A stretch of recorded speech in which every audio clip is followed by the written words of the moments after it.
the part 2 of friction and we will learn about friction in more detail. So let's start. So students, let us come to the first advantage of friction, and that is we can walk easily on the ground due to friction. Like see, to take a step forward while walking, we usually lift one foot off the ground and then push the ground backwards with other foot. Am I right? Hence, a force of friction acts in the opposite direction. When we just push it backwards, that time it walks in the opposite direction, that is, in forward direction, which prevents our foot from slipping backwards. Have you understood how we can walk in the surface, how we can walk in road everywhere? Thus, friction enables us to walk easily on the ground. Therefore, we have understood that because of the friction, we can walk easily on the ground without any barrier. The second advantage of friction is it enables us to fix the nail into the wall. Like see, when we hammer a nail into the wall, the nail is held tightly with the wall. Am I right? And we can hang anything into that nail. How it happens? The force of friction between the nail and the wall holds the nail tightly in the wall. That's why it does not fall when we keep anything or we hold something in the nail. Thus, we are able to fix nails in the wall or wood due to friction. So, because of friction, again, we are able to fix the nail into wall. Students, let us come to the third advantage of friction. We can light a matchstick due to friction. You can see in the image that a person is lighting a matchstick. But how can we light a matchstick due to friction? Let's see. So when we rub a matchstick with the matchbox, then the friction between the two of them produces heat, which burns the chemical of the matchstick. So when they both come into friction or they both come in contact with each other and we rub them, that time that rubbing burns the chemical of the matchstick. You can see that something reddish kind of is present in the top of the matchstick. Actually, that is the chemical of the matchstick which helps him to burn. Okay, so the matchstick catches fire immediately and it starts burning, and that is how we can produce fire out of matchstick due to friction. Hence, due to friction, the matchstick light. Now let us see the fourth advantage of friction. Let's see. So what is the fourth advantage? The fourth advantage is the brakes in bicycle or any other vehicles slows down or stop that moving object. Like see, if you press the brake, suppose you are using bicycle and you are cycling, and suppose something comes in front of you, and when you press the brake lever to apply brakes to the running bicycle, then the brake pads rub the rims of the bicycle wheels. If you notice it very thoroughly, there you can see that the bicycle pad rub the rims of the bicycle wheel, and the friction between the brake pad and the rim slows down the motion of the bicycle, and thus the bicycle stops. That is why it is also a very advantage of friction, because it helps us to stop any moving vehicle by applying the brakes. So have you understood? Let's come to the fifth advantage of friction, which is we can write with our pen or we can write with the chalk in blackboard with the help of friction. How can you write? So we write by rubbing the pen on the copy due to friction. So have you understood how you write in the copy with the help of a pen, and how your teacher in your school write? The teacher writes by rubbing the chalk piece on the blackboard. So now let us come to the last advantage of friction. It is not the last advantage. Friction have various kinds of advantage, but it is not possible for me to tell you all the advantage. Everywhere we do every work due to friction. Now let us come to the last advantage. So what is the last advantage? Let's see. If there were no friction between the tires of vehicles and the road, then the wheels would speed at the same place and the vehicles do not move.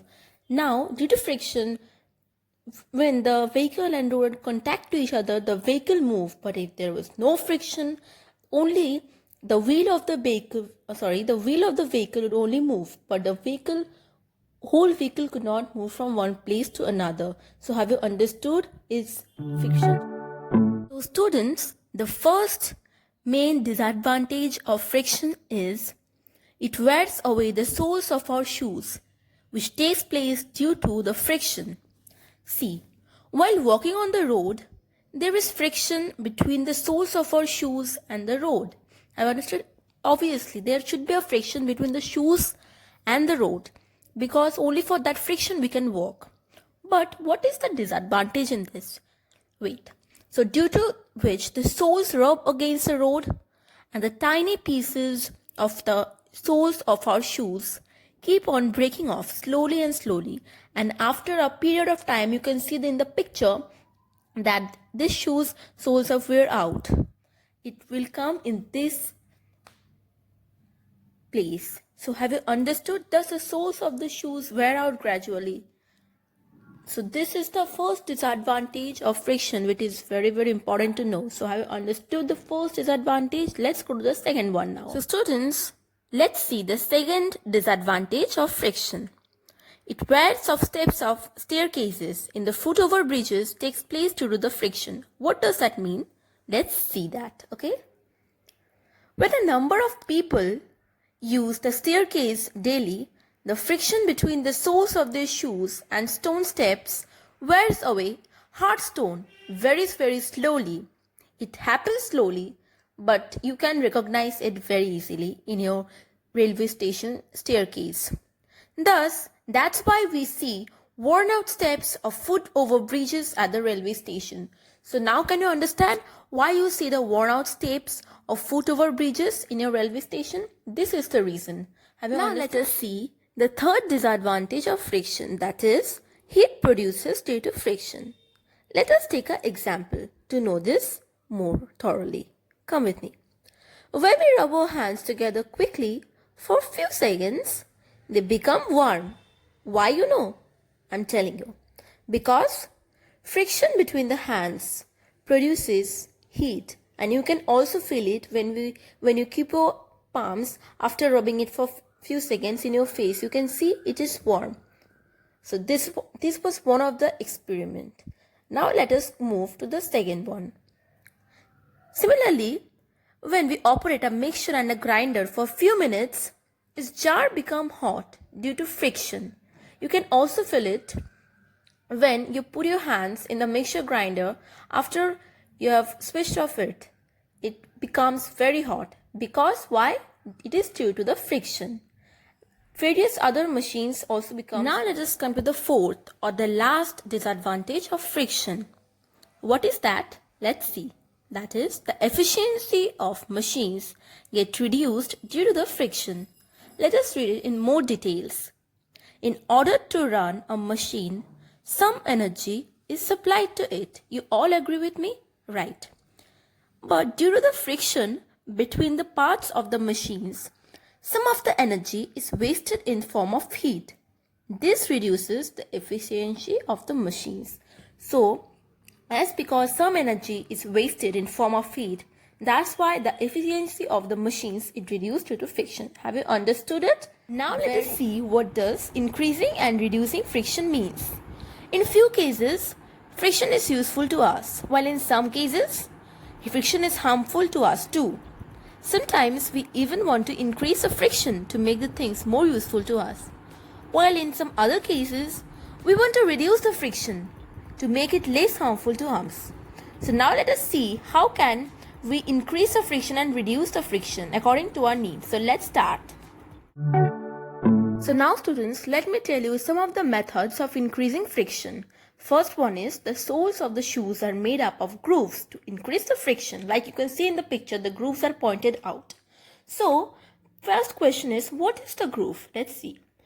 Groove is long and shallow cut or depression in the surface of a hard material. Like the shoe, you can see the sole of the shoe is a hard material, right? In the soles of our shoes, sometimes we see that some grooves are made. These grooves increase the friction with the ground and the shoes get a better grip even on a slippery ground. That's why the sportsmen wear this kind of shoes which have grooves so that they can have a better grip with the help of the ground even if it is slippery. So have you understood what is groove?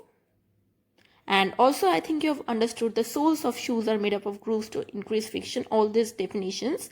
If you have any problem up to this regarding Please write me in the comments. Let's read the second method of increasing friction, that is, the tires of vehicles are made up of threads to increase the friction. What are threads? Let us read about that at first. These are a series of patterns made into the surface of the tire and are known as the threads. In the picture, you can see that there are some straight lines in the tire and that are known as thread. So now let us read more about threads in detail and what is its work in tire. So when a ground is wet, then the friction between the ground and the tire of the vehicle reduces. Obviously, it will reduce. So for that reason, the tires are designed with threads. Why they are designed with threads? To provide a better grip with the ground even if it is slippery or it is wet. That's why you can see that in tires, this kind of patterns are drawn and are known as threads. So have you understood what is thread and what is its use? Now let us move to the third. Let us move to the methods of reducing friction, and the first one is with the help of polishing the surface. Let's take an example, okay? Suppose we sprinkle fine powder on the carom board and then we polish its surface. Why we do it?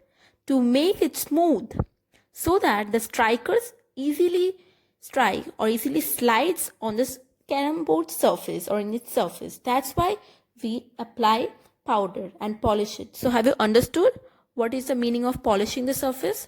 Second method is by applying lubricants like grease or oil to the rubbing surface.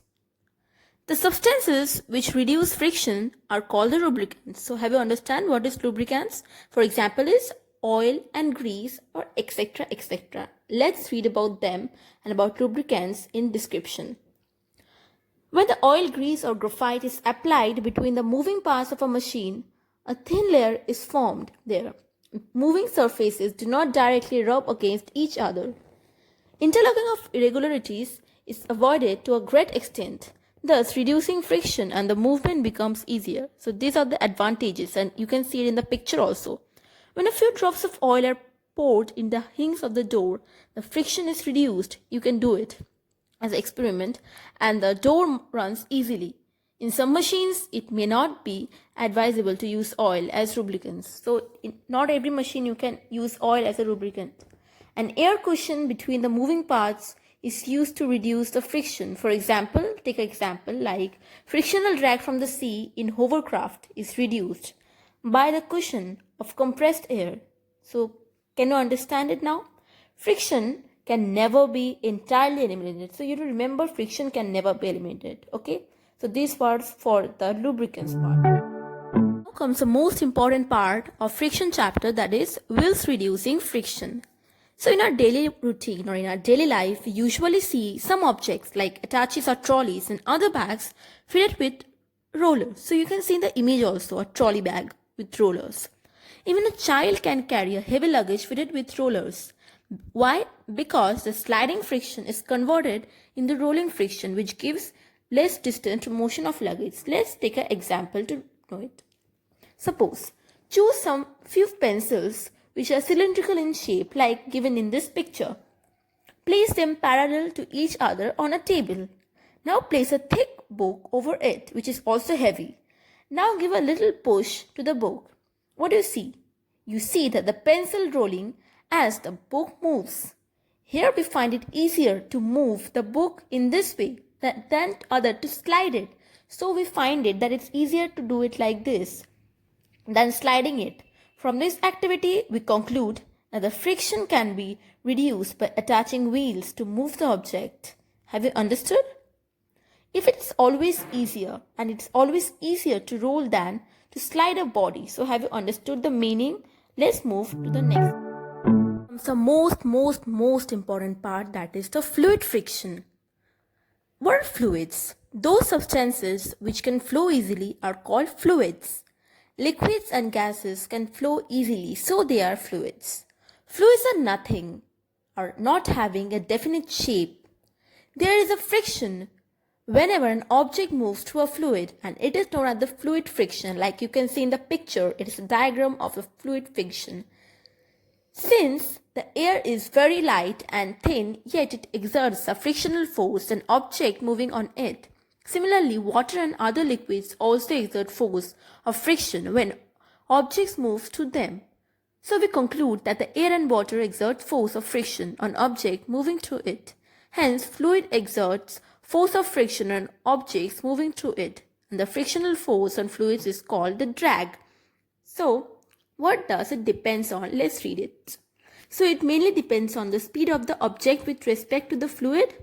Second is size of the object. Third is shape of the object. And fourth is nature of the fluid or the viscosity.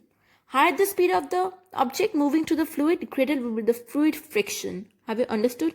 Larger the size of an object moving through the fluid, greater will be the drag acting on it.